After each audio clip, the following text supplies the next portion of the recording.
केशव मीणा हूँ। Range forest officer हूँ, नर्मदापुरम में पोस्टिंग है मेरी। 2020 बैच से हूँ। करो तैयारी अच्छे से, और कभी भी कुछ लगे तो आप पूछिए बेधड़क, है ना, कोई दिक्कत नहीं है। आपको जहाँ भी जैसा भी लगे, कोई सब्जेक्ट हो, MPPSC से रिलेटेड हो, व्यापम में कोई एग्ज़ाम हो, इंजीनियरिंग से रिलेटेड कोई एग्ज़ाम हो, ठीक है, कभी भी कहीं भी लगे। सबकी USP है कि आपको कंसिस्टेंटली मेहनत करना है, और एग्ज़ाम में सबसे ज़्यादा कोशिश करना क्वेश्चन लगाओ। जैसे प्रीलिम्स में भी आप सोचते हैं ना, पढ़ाई पढ़ाई अपनी जगह ठीक है, आपको ना क्वेश्चन बहुत लगाने हैं, ऑब्जेक्टिव ऑब्जेक्टिव क्वेश्चन, क्योंकि आपकी एग्ज़ाम है ऑब्जेक्टिव क्वेश्चन की। अब आप भले कितना भी पढ़ लो, एग्ज़ाम में जाके क्वेश्चन ही आएंगे ना। तो कई लोग क्या करते हैं कि पढ़ रहे हैं, रात दिन पढ़ रहे हैं, पर क्वेश्चन लगा ही नहीं रहे हैं। एग्ज़ाम में आया, 4 ऑप्शन में से एक आपको चुनना है। कई बार आपकी प्रैक्टिस मतलब वही है ना, कि जैसे क्रिकेट खेल रहे हैं, तो आप टेस्ट मैच खेलो, टेस्ट की प्रैक्टिस करोगे, T20 खेलो, T20 प्रैक्टिस करोगे, है ना। तो मतलब उस हिसाब से प्रैक्टिस होती है। अगर आपने टेस्ट की प्रैक्टिस करी, T20 खेलने चले गए, तो फिर दिक्कत होगी ना। तो यही वाली बात है। तो यहाँ पे जैसे आपको प्रीलिम्स की तैयारी करनी है, आप क्वेश्चन लगाओ। मेंस की तैयारी करनी है तो आंसर राइटिंग करो। इंटरव्यू तैयारी करनी है तो बातचीत करो। ठीक है, और न्यूज़पेपर जरूर पढ़ो, डेली सुबह 1-2 घंटे पढ़ते हो न्यूज़पेपर, बहुत ज़रूरी है। मतलब आप उठते हो ना सुबह, 1 आध 1.5 घंटे कोई भी अपना, जो अपने दैनिक भास्कर पत्रिका जो आप घर में आता हो पढ़ो। मतलब जनरल अवेयरनेस बहुत अच्छी होनी चाहिए। और रिवाइज करो किसी भी चीज़ को। जैसे पॉलिटी पढ़ रहे हो तो रिवीजन बहुत करो। मतलब जैसे आज आपने जो पढ़ा है, उसको कल रिवीजन करो। रिवीजन मतलब जैसे अब मैं सोचूंगा कि मुझे जो पढ़ा था, मुझे बहुत कुछ याद नहीं है, क्योंकि मैं भी बिजी हो गया इधर उधर। पर क्योंकि मैंने पहले इतना पढ़ा कि मुझे एक बार रिवाइज करना, सब चीज़ें याद आ जाती है। ठीक है, और कई बार आपको ऐसा लगता होगा कि जैसे हम लोग यहाँ खड़े हैं, या कोई लोग जो सिलेक्ट होकर आते हैं, ऐसा लगता है कि मतलब कई बार जो सिलेक्ट हो जाते हैं बताते हैं कि ऐसा किया वैसा किया। देखो बहुत सिंपल है। जैसे आप हो वैसे हम हैं। ठीक है, आप जैसे हमारी इनसिक्योरिटीज़ थी अपनी जगह पे, उसको ओवरकम करा होगे तो बस सब एक जैसे हैं फिर। और दूसरा लगता है किसी को कि मैं वीक हूँ, ये स्ट्रांग है पढ़ने में, ऐसा वैसा, कोई फ़र्क नहीं पड़ता। होता तो किसी को 4 घंटे में समझ में आ रहा है, किसी को 8 घंटे में आएगा। मतलब थोड़ा टाइम ऊपर नीचे लग सकता है। बाकी मैं, मेरे साथ साथ बहुत सारे हैं जो मतलब बहुत वीक बैकग्राउंड से आते हैं, जो सिलेक्ट हुए हैं। मैं बहुत सारे उनको जानता हूँ, बहुत स्ट्रॉन्ग बैकग्राउंड से आते हैं, लेकिन उन्होंने थोड़ा हल्के में लिया तो वो नहीं हो पाते हैं। तो यहाँ पे आप इंटेलिजेंट हो नहीं हो वो एक अलग बात है, हो तो अच्छी बात है, पर अगर मेहनत करते हो तो आप जरूर सिलेक्ट होगे। मैं जितने भी मेहनती लोग थे हमारे साथ के, सब सिलेक्ट हुए। और जिन्हें थोड़ा हल्के में ले लेते कि यार ठीक है, अपन तो इंटेलिजेंट पर प्रिविलेज्ड है, थे ये थे वो थे ना, तो उसमें दिक्कत हो जाती है। तो मेहनत तो कोई शॉर्टकट नहीं है। अब कितने भी इंटेलिजेंट, अगर आपने मेहनत नहीं करी, मतलब आपने अगर अपना 100% दे दिया, 200% दे दिया, तब जाके आपके पूरे पूरे चांसेस हैं। अगर आपने मेहनत नहीं करी तो फिर चांस ही नहीं है। तो मेहनत तो करनी पड़ेगी। मतलब मेहनत कोई शॉर्टकट नहीं है, मेहनत करनी ही पड़ेगी। ये नहीं कह रहा कि आप कि बिल्कुल देश दुनिया से कट जाओ, 12 12 13 13 घंटे का कोई हिसाब किताब नहीं था, इतने घंटे पढ़ना, उतने जितने टाइम पढ़ रहे हो अच्छे से पढ़ो, कवर करो चीज़ों को। मतलब आपका डेडिकेशन हो, जैसे आप मोबाइल के से अपने आप हाथ जाता है आपका कि चलो इंस्टा खोल लिया, ये खोल लिया, खोल लिया, ये सब किताबों पे हाथ जाना चाहिए अपने आप। वो बहुत ज़रूरी है। मतलब वो थोड़ा सा हो सके तो मोबाइल एडिक्शन अवॉइड करना जितना हो सके। मतलब मैंने जब तैयारी करी थी 2018 से 19 20 तक, तो मैंने फ़ोन भी यूज़ नहीं करता, मेरा व्हाट्सअप भी नहीं था मेरे पास। उसके बाद ही कोविड हो गया तो व्हाट्सअप तो यूज़ करना पड़ा था, क्योंकि फिर बहुत कुछ ऑनलाइन चलने लगा था। पर इंस्टा इंस्टा से अभी आओगे तब हम ये सब यूज़ करते हैं, खूब रील्स सब करते हैं। पर उस टाइम पे नहीं करते थे। लेकिन ना, मतलब आपको ऐसा लगता है जैसे व्हाट्सअप आप एक स्टेटस देखते हो ना, तो आप मान लो किताब में पढ़ रहे हो, आपने देखा कि चलो आपने इनका स्टेटस देखा, ये कहीं घूम रहे हैं, तो आप एक अलग दुनिया में चले गए तुरंत। आप डाइवर्ट हो गए। तो डाइवर्जन जितना हो सके उतना कम से उसको जितना मिनिमाइज़ कर सको कम मिनिमाइज़ करो। वो मतलब जो लोग ऐसी बातें करते हैं, नेगेटिव बातें करते हैं कि ये तो होगा नहीं, ऐसा तो नहीं होगा, ये तो बहुत टफ है, ये उनसे थोड़ा बचो। ठीक है, हमेशा आपका अप्रोच पॉजिटिव होना चाहिए को। मतलब ये नहीं है कि सबका सिलेक्शन होगा, है ना, पर जो मेहनत करता है उसका एक बार में नहीं होगा, 2 बार में नहीं होगा। प्रोसेस वही है, बहुत सिंपल सी चीज़ है। मतलब लोग मुझसे बहुत पूछते हैं क्या तैयारी करना है, क्या करना है, कुछ नहीं करना है। एक परीक्षा धाम ले लेना, MP की, उसको अच्छे से पढ़ लेना। मतलब अब तो वो भी किताब अभी आई, पहले हमारे टाइम पे वो नहीं थी, अच्छी किताब है लेकिन परीक्षा धाम MP की, वो पढ़ लेना। दूसरा, घटना चक्र आती है, इसमें ऑब्जेक्टिव क्वेश्चन सर ने बताया होगा आप लोगों को, है ना। घटना चक्र में ऑब्जेक्टिव क्वेश्चन सब पे लगा लेना। और ऑब्जेक्टिव क्वेश्चन लगा रहे हो तो उसके नोट्स बनाओ साथ साथ में, कि देखो एक बार आपने किताब लगा ली, तो फिर से आप उतनी बड़ी किताब नहीं लगा सकते, तो आप क्या करोगे, जो आपने नोट्स बनाए हैं, नोट्स इन द सेंस क्या, कि बस आपको समझ में आए वो,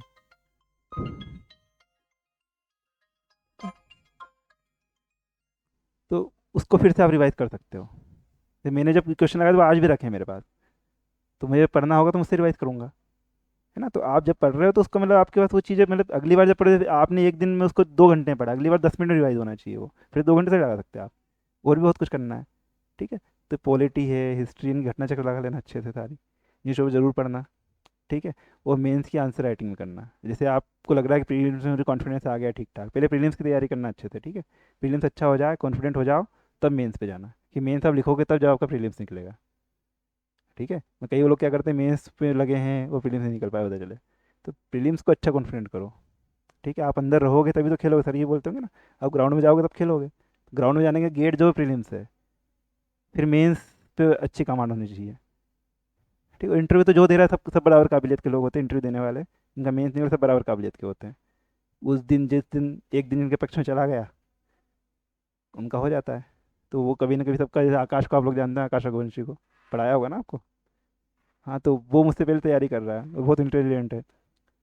19-20 में दिया था इंटरव्यू, नहीं हो पाया, मतलब टाइम लगा ना, पर अब फाइनली हो गया।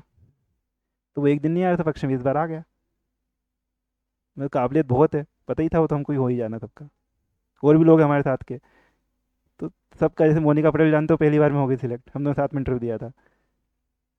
मोनिका पटेल जानते हो, एडी एजुकेशन है, हाँ। तो उनका उसी बार हो गया था, एक दिन उनके पक्ष में चला गया था। आकाश का भी हुआ, लेकिन सब बराबर काबिल है, आकाश हमसे बहुत ज़्यादा काबिल है। आप लोगों ने पढ़ाया भी होगा ना उसने। हाँ, तो वो, मतलब ये है कि आप लगे रहो बस, हो जरूर जाएगा। हमको ऐसा लगता है आकाश का कि यार अभी तक हो कैसे नहीं पा रहा, पर हो गया अब। वो हुआ तो फिर इतना अच्छा हुआ, है ना। तो लगना तो पड़ेगा, और मतलब हार नहीं माननी, ये सब चीज़ें हैं। मतलब तैयारी में आप बहुत कुछ सीखोगे। ठीक है। और कुछ किसी को कहना हो बताइए।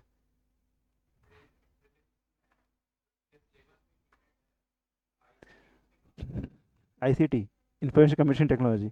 हाँ हाँ। उसका देखो बहुत सिंपल सा है। उस सबसे पहले क्या करो आप, मतलब देखो आईसीटी तो बहुत बड़ी है, उसमें तो इंजीनियरिंग भी होती है, वो आपको पता नहीं है। आपके एग्जाम में क्या आता है मालूम है? नहीं मालूम है। सिलेबस तो है, चलो सिलेबस में दिया है। सिलेबस तो सिलेबस ही बड़ा है, उसको और कैसे पिन पॉइंट करोगे कि और क्या आता है एग्जाम में? प्रीवियस क्वेश्चन पेपर, मतलब उसमें आप एक काम कर लो। M P P S C सिर्फ ये नहीं कि M P P S civil services का, M P P S C forest का भी होता है, असिस्टेंट प्रोफेसर का भी होता है, मेडिकल साइंस वालों का भी होता है ना। वो सबके 50 क्वेश्चन सब में आते हैं, आईसीटी सबके सिलेबस में होती है। ठीक है। तो पहले वो पेपर देखो सारे, और वो आपको M P P S C की जो साइट है प्रीवियस ईयर वाली, जो ऑफिशियल साइट है, उस पेपर सारे मिल जाएंगे, आंसर की मिल जाएगी। ठीक है। सबसे पहले ये काम करो, आपको पता है चैलेंज क्या है आपके सामने।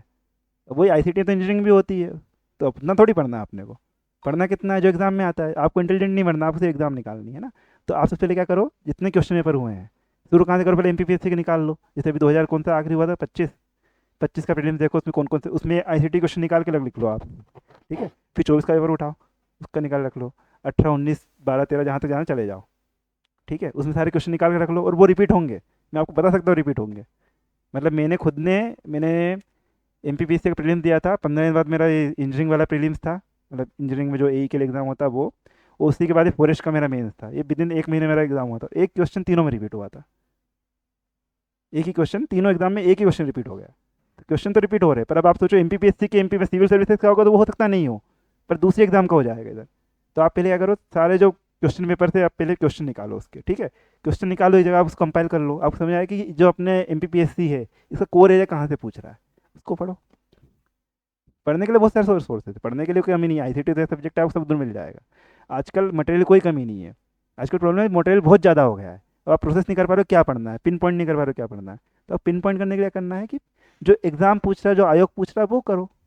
आयोग क्या पूछ रहा है, सीधी क्वेश्चन पेपर में आ रहा है वो। मतलब आप मानोगे नहीं, जो क्वेश्चन पेपर में आते हैं क्वेश्चन, इंटरव्यू से रिलेटेड क्वेश्चन पूछते हैं वो लोग, क्योंकि वही लोग क्वेश्चन पेपर बना रहे हैं जो इंटरव्यू के बोर्ड में बैठे होते हैं। ठीक है। तो आपको हमेशा मतलब माइंडसेट जानना कि आपके सामने चैलेंज क्या है, चैलेंज क्या है, कि कई बार ये तो आप अंधेरे में तीर चला रहे हो। आईसीटी बोल दिया, पता नहीं क्या क्या पढ़ दिया उसमें आपने, वो क्वेश्चन कुछ बेसिक सा आ रहा है। ठीक है। तो और कभी भी ऐसा नहीं सोचना कि 100% कवर कर दूंगा, आपको 90% कवर। 90% कहाँ से कवर हो जाएगा, आपके प्रीवियस क्वेश्चन से ही हो जाएगा। आई बार लगा के देखना, अगली प्रीवियस क्वेश्चन रिपीट होंगे, ये मेरा ट्राइड एंड टेस्टेड है। कई लोगों ने बताया भी है, मतलब जो ए वगैरह तैयारी कर रहे थे, मेरे कुछ फ्रेंड्स हैं इंजीनियरिंग बैकग्राउंड के, उनको ने बताया था कि आप ये कर लो। उनको भी आईसीटी का बड़ा कन्फ्यूजन होता है, मुझे पता है, बहुत वेरिड क्वेश्चन है ना, कि आईसीटी में क्या पढ़ लें। तो आप सिर्फ वो पढ़ लो जो एग्जाम में आया हुआ है। मतलब आपके 10 क्वेश्चन है, आपके 9 कम से कम उसमें कवर हो जाएंगे। सेम क्वेश्चन में कैसे रिपीट होंगे, जैसे उनने एक बार पूछ लिया सर्च इंजन कौन सा है इनमें से, मैंने बहुत सिंपल एग्जाम्पल दे रहा हूँ, इसमें कौन सा सर्च इंजन है, याहू, गूगल दे दिए 3-4 ऑप्शन। अगली बार बोल दिया याहू क्या है, ऐसा क्वेश्चन घुमाते हैं वो, पर होता उसके आसपास ही है। ठीक है। जैसे वो बहुत कुछ डोमेन नेम वाला पूछ लेंगे, कभी वो यूज़र नेम वाला पूछ लेते हैं, ऐसे कुछ तो क्वेश्चन पूछते हैं और वो हमेशा रिपीट होते हैं बार बार। तो आपको लगता होगा कि यार ये पता नहीं क्या है, कैसे पढ़ लिया आईसीटी को, ऐसे ही पढ़ना है। एमपी में भी उनका फिक्स है। ट्राइबल से कितने क्वेश्चन मैं बता रहा, हमने हमको बताया जनगणना से क्वेश्चन 2 क्वेश्चन आते हैं, आप आज पेपर उठा के लिख देना, देख लेना सारे जितने ऑब्जेक्टिव था हुए एमपीपीएससी के।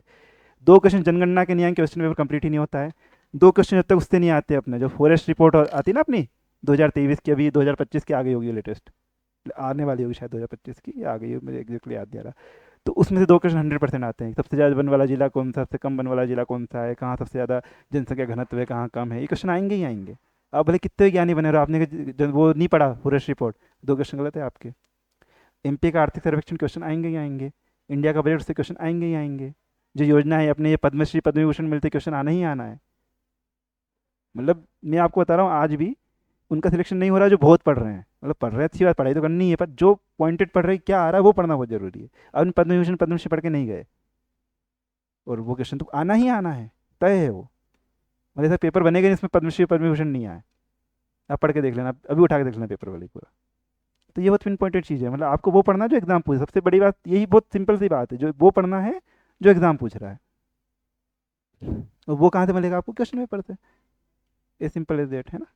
ठीक है। और कोई, किसी को कोई समस्या? करंट अफेयर्स भी यही करना है। देखो मैं आपको बताता हूँ करंट अफेयर्स में क्या करना है। आप एक वो पतली सी एक बुक आती है, मुझे उसका नाम नहीं आता कौन से पब्लिकेशन की आती है, करंट अफेयर्स एमपी की आती है, उसमें पूरे ईयर का आता है। एक वो ले लिया, ठीक है, उसको पढ़ दिया आपने, है ना। दूसरा आती है एक स्पीडी स्पीडी की आती है, उसमें पूरे, मतलब एक एमपी की आती है बहुत पतली सी, निर्माण की आती है, दर्पण की आती है, आई डोंट नो एग्जैक्टली किस पब्लिकेशन की आती है वो, साल भर का रहता है उसमें, है ना। उसको पढ़ लिया, ठीक है।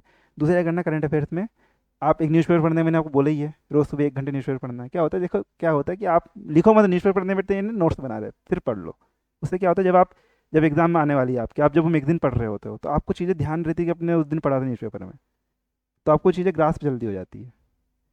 ठीक है। दूसरी, इंडिया के करंट अफेयर तथ्यवान ले लो, मैं कोई भी, और करंट अफेयर्स का सोर्स भी मिनिमम रखो। करंट अफेयर्स बहुत, देखो करंट अफेयर्स के तो अथाह है, क्या पढ़ लोगे आप। पर ये है कि जो सब सही कर रहे हो वो आपका सही होना चाहिए। वो कहाँ सही होगा, वो आप कोई भी एक रैंडम मैगजीन ले लो, और मतलब लिमिट रखो कि एक इंडिया का पढ़ना है मुझे इतना पतला मुझे इसका पढ़ना है एमपी का, जिसमें लगभग सब कवर हो जाएगा जो खास खास चीज़ें हैं। ठीक है। उसके बाहर क्वेश्चन आ रहा है ना, तो आने दो, कोई दिक्कत नहीं, मत बनाओ। अपने कितने क्वेश्चन सही करने हैं, 80, तो 20 का तो मार्जिन है ना हमारे पास, तो वो 20 क्वेश्चन है। मतलब ये बहुत बहुत, मतलब लोग करंट अफेयर लगे रहते हैं, पता नहीं क्या ही क्या पढ़ रहे हैं। अब भाई कब तक पढ़ो, फिर ऐसा क्वेश्चन आया करंट अफेयर जो आपसे नहीं बनेगा। मतलब वो कुछ तो डेट पूछ लेते कि ये आए थे उस दिन, क्या तारीख थी, कोई बाहर का कोई विदेश का कोई आया होगा, तो किसी को नहीं पता ना, वो तो मत आने दो। और जिसने वो पढ़ा, मतलब किसी कोई और सब्जेक्ट छोड़ दिया उसने, तो वो वहाँ पिछड़ जाएगा। आपको सब में 80-80 लाना है। आपने किसी में एक 200 कर दिया और बाकी में 60-60 रहेगा, तो फिर नहीं होगा ना सिलेक्शन। करंट अफेयर 10 क्वेश्चन आएंगे मैक्स टू मैक्स, ज़्यादा नहीं आएंगे। ठीक है। उसमें 4-5 एमपी के आएंगे। लोग इतिहास बड़ा पढ़ने बैठ जाते प्री के लिए। अब इतिहास पढ़ोगे, मतलब इतिहास भी कैसे पढ़ो, घटना चक्र से पढ़ो, उसे क्वेश्चन लगाओ। मतलब आपने अगर थ्योरी पढ़ ली, सर रोज क्लास में पढ़ा देते सर, उसके क्या करना है, क्वेश्चन लगा लो। ये वो सिंपल सी चीज़ थी। मैंने मतलब 2018 में आया था, 2019 का मैंने अटेम्प्ट लिया था, और मैंने यही काम किए थे बस। और मैं दूसरा चीज़ मेरे साथ ये था कि मैं, मतलब बहुत ज़्यादा लोगों की नहीं सुनता था। मतलब मुझे सर जो बताए थे वो करता था। बहुत पिन पॉइंटेड काम था, मुझे कोई ज़्यादा ज्ञान था भी नहीं, बहुत सिंपल सा था, मुझे पता ही नहीं था ज़्यादा। तो मैं जितना मुझे बताया था मैं करता था। मेरा उसमें प्रीलिम्स भी निकला था, इवन जब मेंस दिया था तब भी मुझे लगता था कि, बाद में मुझे लगता था कि उस टाइम मेरा मेंस कैसे निकल गया था, कि मैंने तो इतना सारा पढ़ा ही नहीं था। पर मेरी आंसर राइटिंग प्रैक्टिस इतनी थी कि जितने टेस्ट हुए मेंस के, मतलब कोई टेस्ट ऐसा नहीं गया था जो मैंने नहीं लिखा हो। यहाँ it's all about practice, there is nothing to do with knowledge, but there is very much aspects which are dealing with knowledge, बट ये नहीं है कि आपको नॉलेज बहुत ज़्यादा होना चाहिए। मैंने बहुत सारे ज्ञानी ज्ञानी लोग देखा है। अब क्या करना है, आपको एग्ज़ाम निकालना है। ठीक है। एग्ज़ाम कैसे निकलेगा, क्वेश्चन का आंसर लिखना है बस। जैसे मान लो कोई किसी ने पूछ लिया कि आईने अकबरी, एक क्वेश्चन आया आईने अकबरी, अब वो है 3 नंबर का, आपको उसे 3 पॉइंट लिखना है मेंस के हिसाब से। अब मान लो आप भले उसमें कुछ भी लिखते रहो, अपने उसको 2 पेज भर दिए, तो नंबर तो 3 ही मिलेंगे ना। और आपने जहाँ पे जैसे मेंस की अभी आंसर राइटिंग की है आप में से किसी ने, मेंस के टेस्ट लिख रहे हो, अभी हो रहे हैं, नहीं हो पा रहे होंगे। किसी ने लिखा मेंस का, मेंस लिखा कभी पहले, या टेस्ट दिया किसी मेंस के? हाँ। तो क्या होता है, आपके क्वेश्चन पेपर ही पूरा अटेम्प्ट नहीं होता होगा। क्यों नहीं होता है? आप क्या करते हो, जब 3 नंबर क्वेश्चन आपको आ रहे होते हैं, उसमें आधा घंटा लगा दिया, अब मुझे थोड़ा पेपर का फॉर्मेट चेंज हो गया होगा अभी अभी। तो 3 नंबर के अभी 2 नंबर के आते हैं ना शायद, हाँ। तो 2 नंबर कितने क्वेश्चन आते हैं? 15 क्वेश्चन। अब उसमें आपको 15 मिनट में ही कंप्लीट करना है उसको आपको। अगर आपने उसमें 20 मिनट से ऊपर ले लिए तो आपको उधर एक वो 10 नंबर वाला क्वेश्चन छूट जाएगा, कोई ना कोई सा पक्का छूट जाएगा, 100% छूट जाएगा। वो छूटा तो सीधा आपका नुकसान। 2 नंबर के दो ही मिलेंगे ना, दो से ज़्यादा तो नहीं मिल सकते। अब 2 नंबर के आप कितने क्वेश्चन लिख रहे हो वहाँ पे? 15 क्वेश्चन लगा, 30 नंबर मिल रहे हैं। ठीक है, आपने लिख दिया, आप कितने अच्छा लिख दो आपको उसमें 20 से ऊपर नहीं मिल पाएंगे। टोटल 30 में 20 से, और वो अच्छे नंबर होते हैं 20 नंबर। अब आपने तो 10 नंबर के क्वेश्चन छोड़ दिया, पूरा छूट ही जाएगा वो, लिख ही नहीं पाओगे आप। अगर आपने इधर ज़्यादा टाइम ले लिया, 15 उन क्वेश्चन का टाइम क्या है? 15 मिनट। जो आपको टॉप ऑफ माइंड आता है वो लिखो उसमें और आगे बढ़ो। ठीक है। और फिर आपके जो कौन से क्वेश्चन है, 5 नंबर के आते हैं अब शायद। 5 नंबर कितने क्वेश्चन आते हैं? 7 नंबर के आते हैं, सॉरी, 7 नंबर कितने आते हैं? 10 क्वेश्चन आते हैं। उधर कितना टाइम हो गया अपने पास? 15 मिनट उधर आपने दे दिए। इधर कितने क्वेश्चन है आपके? 7 नंबर के 10 क्वेश्चन है, इसमें कितना टाइम लगेगा आपको? 5 5 मिनट सबका मान लो, कितना टाइम लगेगा? 50 मिनट। 15 50 कितने मिनट हो गए? हाँ, 70 मिनट। आपका टाइम कितना है टोटल? 1.5 घंटे का टाइम है ना? हाँ। हाँ। ठीक है, 90 मिनट टाइम था, कितने निकल गए आपके? 75 मिनट निकल गए। अब कितने बचे आपके पास? हाँ, 25 मिनट ही बचेंगे। हाँ, 25 मिनट बचेंगे, तो अब इसमें आप कितने क्वेश्चन करने हैं 10 नंबर के? 5 करने हैं, कर पाओगे? इसलिए 5 नंबर के उसमें भी आप 5 मिनट का टाइम, 4 मिनट टाइम लेना आपको उसमें। आपको जब आखिरी 10 क्वेश्चन करना है ना, आपको कम से कम 35 मिनट टाइम होना चाहिए आपके पास। सब टाइम मैनेजमेंट का खेल है। ठीक है। मेन से तो all over time management. Paper attempt होना चाहिए पूरा पूरा पेपर अटेम्प्ट करके आओ। और मतलब उसमें अगर आप मीडियम भी लिख के आओ, बहुत अच्छा एक्सपीरियंस नहीं लिख के आओ, थोड़ा सा लिख के आओगे ठीक ठाक, मेंस निकल जाएगा। मेरा अभी तक कोई मेंस नहीं रुका कि जितने दिए मैं 4 मेन दिए, चारों निकले मेरे। वैसा नहीं, मैंने बहुत लिखा, मेरा यही स्ट्रेटजी थी। ठीक है। और दूसरा, हिंदी पे अच्छा कमांड होनी चाहिए आपकी, निबंध अच्छा होना चाहिए आपका। निबंध की प्रैक्टिस करनी पड़ेगी। पर निबंध में चलो ठीक है, तो बात की बात, जब मेंस के लिए वो आप तैयार कर सकते हो कब? जब मेंस आपका प्री निकल जाए तो मेंस के लिए। पर प्री पहले निकलना बहुत ज़रूरी। ठीक है। प्री कैसे निकलेगा? इसे निकलेगा, है ना? और कुछ किसी को कहना है बताइए। थोड़ा समय का अभाव है, मुझे और भी जाना है कहीं।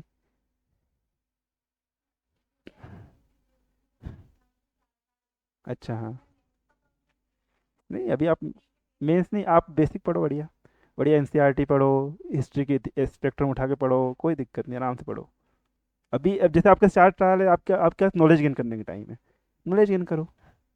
अब जिसके अभी 5 महीने बाद एग्जाम, उसका नॉलेज गेन करने टाइम, उसका एग्जाम निकलने टाइम है। आप बेस बनाओ अपना, बहुत अच्छी बात है। मतलब ये भी है, ये भी बहुत मैटर करता है, सबकी अलग अलग स्ट्रेटेजी रहेगी। अब मेरे साथ क्या था, मैं तो जब आया था मैं 22 साल का हो चुका था। किसका फ़ोन है? ठीक है, मैं जब आया था 22 साल का हो चुका था मैं। तब मेरे पास तो ये नहीं था ना कि मैं नॉलेज गेन करूँ, मतलब फिर मैंने पढ़ता था। मतलब मेरे साथ ये था कि मुझे शुरू में मज़ा होता था पढ़ने में। जब मैं यहाँ आया था ना, तो मतलब मैं बहुत क्लियर, सर ने पहले जज कर लिया था कि हाँ तुम्हारा निकल जाएगा, क्योंकि मतलब मेरे साथ ये था कि मुझे पढ़ने में मज़ा आने लगा था। इंजीनियरिंग का ही तब 3 4 साल तक ऐसे ही चला था सब। पर अभी ऐसा हो गया था कि अब तो पढ़ने में मज़ा आ रहा है। उनका होगा आद्या, वो दीदी का होगा, वो शोभा दीदी। हाँ, क्या नाम है? अरे अरे अरे, 888 ठीक कर लेंगे, इनका 2 बार आया, कर लूँगा तो। ठीक है। और इसे कुछ कहना तो बताइए। इसका रेंज फॉरेस्ट ऑफिसर हूँ मैं, नर्मदा बोल रहा हूँ मैं, 1 मिनट। रेंज फॉरेस्ट ऑफिसर हूँ मैं, forest range officer. Forest ranger बोलते सामान्यतः लोग उसको। ठीक है। हाँ बताइए।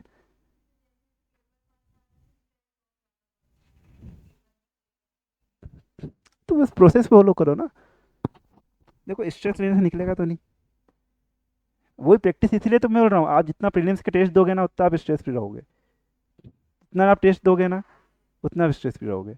हम अगर बहुत ज़्यादा सोचेंगे किसी चीज़ का, उतना स्ट्रेस होता है। आप क्या करो, प्रोसेस देखो। सिलेक्शन होना नहीं होना आपके हाथ में है ही नहीं ना। आपके हाथ में क्या है? पढ़ना, तैयारी करना। प्रोसेस पे ध्यान दो, रिजल्ट्स आपके हाथ में नहीं है। मतलब मैं अगर बोल रहा हूँ कि अभी मैं आपके साथ प्रीलिम्स दूंगा, तो भले मैंने 5 6 निकाल रखे, जरूरी नहीं कि मेरा निकल जाए प्री। रिजल्ट मेरे हाथ में है ही नहीं। मेरे हाथ में क्या है? प्रोसेस। हाँ, ये है कि मैं मुझे स्ट्रेटजी पता है, तो मैं उसके उस हिसाब से करूँगा। फिर भी कोई गारंटी नहीं निकलेगा, पर इन मतलब मेरे साथ तो हुआ, 5 बार प्री दिए, 5 बार निकले, मैं बहुत अच्छे से निकले मेरे। तो ये प्रोसेस पे ध्यान दिया था। ठीक है, प्रोसेस पे ध्यान दो। मतलब स्ट्रेस का होता है जब आप सोचते हो निकलेगा नहीं। देखो, नहीं निकलेगा तो खुद तो नहीं निकलेगा ना, इससे क्या ही होगा। कोई बात नहीं। कितनी एज है अभी आपकी? अभी तो बहुत टाइम है। मतलब ऐसा नहीं होता, देखो हम भी, मैंने 22 तैयारी शुरू किया, मेरा तो प्रीलिम्स भी निकला था, मेरा तो मेंस भी सब निकलता था मेरा। पर हमारे टाइम पे एग्जाम से अटक गए थे, सिलेक्शन होते तो मैं 26 27 साल के 27 साल कुछ का हो गया था मैं। तो पर मैंने कभी ये नहीं दिया, मेरे साथ ये था, मैं जैसे मैंने सेलिब्रेट किया बहुत ज़्यादा, जैसे प्रीलिम्स निकला सेलिब्रेट करने बैठ गए, नहीं। प्रीलिम्स निकल गया बहुत अच्छी बात है, मेरे से तैयारी में लग जाओ। नहीं निकला बहुत दुख मनाने बैठ गए कभी, ये भी मत करो। ये बहुत मतलब आपको मेंटली स्ट्रांग होना बहुत ज़रूरी है। आप ये सोचो कि मतलब ये सब मेंटल स्टेबिलिटी का खेल है। आप देखना जो अधिकारी होते हैं उनको भी यही करना होता है वहाँ पे। मतलब ऐसे हमारी जॉब है, हमारी जॉब में मान लो किसी बाघ ने किसी आदमी को मार दिया, हमारा काम क्या है, हमको तो बाघ को ही बचाना, वो लोग बाघ को मारने के लिए तैयार बैठे होते हैं, हमको उसको बचाना है, हमको लोगों को ही बचाना है। लोग हमारे पे चढ़ रहे होते हैं पूरे, अब हमको उस टाइम पे क्या, हमको डिसीजन मेकिंग करनी है, तो हमारे लिए क्या ज़रूरी है, हम रिलैक्स रहें। स्ट्रेस में आ गए तो खेल ही खत्म है। इसलिए तो आपको अधिकारी बनना है, तो आपको ये इन चीज़ों डील करना पड़ेगा। कई बार आपके पक्ष में चीज़ें नहीं होती है, आप पूरी कोशिश, हमने 100% दे दिया, तो भी चीज़ हमारे पक्ष में नहीं हो पाती है। तो क्या हुआ, ठीक है कोई बात नहीं, हमसे जो बन पड़ा हमने किया ना। वो बताओ कि हमने ये किया, हमने पूरी प्रोसेस तो पूरी फॉलो की थी। अब वो नहीं हो पाया, रिजल्ट हमारे पक्ष में नहीं आया, तो कोई बात नहीं। ठीक है। तो स्ट्रेस मतलब तब होता है जब आप बहुत रिजल्ट ओरिएंटेड हो जाओगे। मैंने क्या बोला, मैंने हमको ये बोला एग्जाम निकालना के लिए पढ़ना है। पर ये नहीं बोला ना कि नहीं निकला तो क्या करे, ये जस्ट पार्ट ऑफ लाइफ है ना। इसको इतना बड़ा मत बनाओ कि भाई ये नहीं हुआ तो मेरा तो ये हो जाएगा, ये हो गया तो मेरा ये हो जाएगा, ऐसा मत करना कभी भी। मतलब बाकी चीज़ें भी बराबर चलने दो। आपकी प्रायोरिटी होना चाहिए, पढ़ाई आपकी प्रायोरिटी होनी चाहिए, एग्जाम आपकी प्रायोरिटी होनी चाहिए। आप ऐसा नहीं कि उसको आप सोचो कि चलो ठीक है कोई बात नहीं, टाइम मिला तो पढ़ लेंगे। सेकंड प्रायोरिटी नहीं होनी चाहिए, फर्स्ट प्रायोरिटी पढ़ाई है। फैमिली भी आपकी ज़रूरी होती है। फैमिली, पढ़ाई, फैमिली, फ्रेंड्स भी आपके जो जिनसे आपको पॉजिटिव चीज़ें मिलती हैं उनको रखो। जो नेगेटिव बहुत ज़्यादा बातें करते हैं कि अरे यार बहुत दुख है दुनिया में, ये तो होता ही नहीं है, ये तो इतना असंभव चीज़ है, उनसे थोड़ा सा दूरी बनाओ। ठीक है, पॉजिटिव रहोगे सब अच्छा अच्छा होगा। ठीक है, स्ट्रेस में कोई बाली बात ही नहीं है, क्या ही होगा, एक एग्ज़ाम है, नहीं हुआ तो अगले साल हो जाएगी एग्ज़ाम। मतलब सीधी बात है ना। लेकिन आपने जो तैयारी की, मैं क्या बता रहा, अभी आकाश का आपको एग्जाम्पल दिया, आप आकाश से मिलोगे, हंसता रहता है ना वो, उसको स्ट्रेस में देखोगे नहीं, जबकि उसने बहुत मतलब बहुत काबिल था वो, बहुत हर तरह से काबिल मतलब है, तभी सिलेक्ट हुआ है। पर उसने स्ट्रेस नहीं लिया कभी। दो एग्ज़ाम दिया, प्रीलिम्स दिया, मेंस दिया, इंटरव्यू हमारे साथ ही दिए थे उन्होंने। ठीक है, मैंने भी 4 5 इंटरव्यू दिए। पर अब ठीक है, ये नौकरी तो एक ही करनी है मुझे, है ना। तो कोई दिक्कत नहीं है। मतलब जितना मतलब इतना भी स्ट्रेस, मैंने एक एग्ज़ाम दिया सिविल इंजीनियर का, सब इंजीनियर। मैंने एग्ज़ाम सिर्फ ऐसे ही जाके दे दिया था, मतलब मेरा पुराना थोड़ा नॉलेज था इंजीनियरिंग के टाइम पे, मैंने कोई तैयारी नहीं की थी उसकी। और मेरा अगर भोपाल सेंटर नहीं पड़ता, हो सकता है मैं एग्ज़ाम देता भी नहीं वो। ठीक है, पर मैंने सिर्फ इसलिए क्या, चलो दे आता हूँ, दिया, और मेरा उसमें मार्क्स भी आ गया, सिलेक्शन में मैंने पहली सर्विस वही की थी, 6 महीने उसकी वो सर्विस की थी मैंने। वो इसीलिए मतलब ये बहुत क्लियर कट फंडा रखना, जब आप प्रीलिम्स देने जा रहे हो, आपके अगर 5 से 6 नंबर तभी बढ़ जाए जब अगर आप स्ट्रेस फ्री हो, और आपकी तैयारी अच्छी होगी ना। तो मतलब मैं 2019 पहला मैंने अटैम्प्ट दिया था, तो मैं गया था, सेंटर मेरा कहाँ था अब एग्जैक्टली याद नहीं आ रहा सेंटर कहाँ था, बहुत सारे दे दिए। पर मैं जहाँ गया था, तो मुझे याद है मैं बहुत रिलैक्स था, मतलब ऐसा नहीं कि उन्होंने रिलैक्स किया, मैं तैयारी इतनी अच्छी थी, मैं रिलैक्स था। मतलब मैं था उस टाइम पे श्योर कि मेरा हो जाएगा। मतलब और उस टाइम तो मैं भी आप जैसे ही था, मतलब अब मुझे लगता है कि मैं इतना रिलैक्स किया था, पर उस टाइम में रिलैक्स था कि मैं तैयारी बहुत कर रखी थी, बहुत पढ़ाई की थी। मतलब ऐसा होता था कि जब आपने पूरी तैयारी की तो क्यों नहीं होगा। मतलब अगर आपने अच्छी तैयारी की है, जैसे आप हम सब एक जैसे ही है, तो मैं क्या बोल रहा हूँ, नहीं होने को तो मेरा भी नहीं हो सकता, फिर तो दूसरा तैयारी कम होगी तो नहीं हो पाया, कोई बात नहीं। तैयारी अच्छी हो तो तैयारी बहुत अच्छी, तो भी एक आध दो नंबर से चूक भी जाओ कभी, तो क्या हुआ, फिर से हो जाएगी एग्जाम। अगर आपकी तैयारी अच्छी है, आपने प्रोसेस पे ध्यान दिया है ना, तो जब आप उस क्वार्टर पर पहुंच जाओगे तो सारे एग्जाम निकलेंगे। मेरे कम से कम एक, मैंने सिविल के तो दिए ही इंटरव्यू, मैंने सब इंजीनियर का मेरा एग्ज़ाम निकला था, मेरा व्यापम के एग्ज़ाम निकले हैं, एक मतलब एमपी में रैंक आई थी मेरी, मेरे 4 5 गवर्नमेंट जॉब लगी थी, जब लगी तो एक साथ।